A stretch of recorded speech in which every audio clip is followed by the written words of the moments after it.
Suzanne takes you down to a place near the river. You can hear the boats go by. You can spend the night beside her. She's around here somewhere, somewhere here she's hid. Somewhere in a canal by Camden Town, underneath a bridge. That's where he said he put her bits and bobs straight after what he did. Every time I pass the lock I stop and wonder where she is. You see, Suzanne was quite a looker, quite tasty for a high street hooker. She had a nice shape, nice ass, nice breasts, I guess that's why he took her.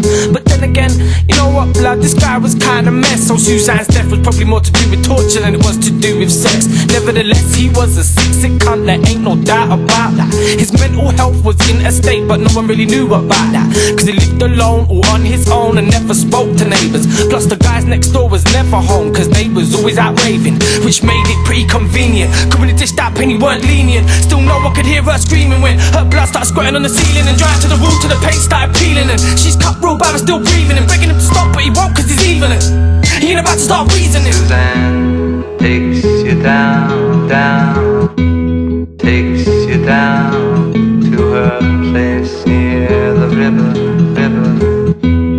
near the river.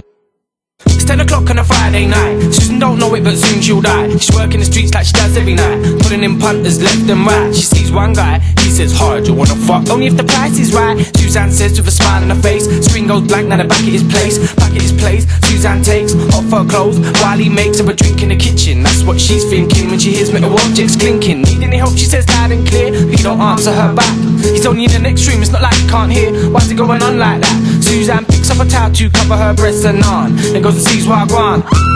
Suzanne screams, so shocked at what she's just seen. He's holding a knife and his eyes look broke. So he makes a run for the door but it's locked. Slice, slice, slice, chop, chop, chop. Suzanne screaming, begging him to stop, but he won't stop, and he don't stop, not till she stops struggling. She's lying on the floor in a pool of blood. He goes in the other room to get something.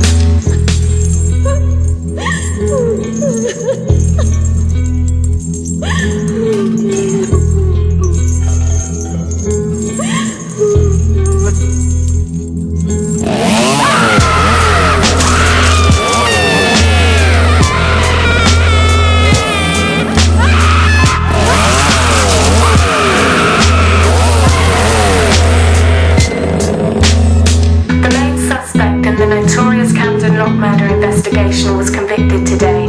41-year-old dubbed the Camden Ripper faces life imprisonment after a jury convicted him guilty of all charges. The body of Suzanne Smith, his fifth victim, has still not been found, and police have given up the search.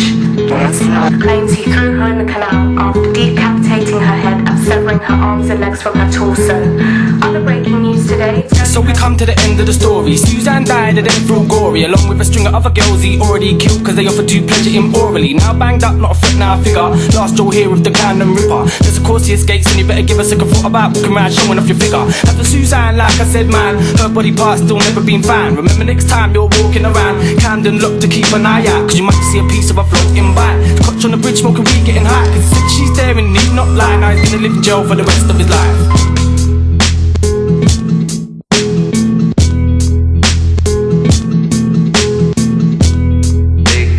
Takes you down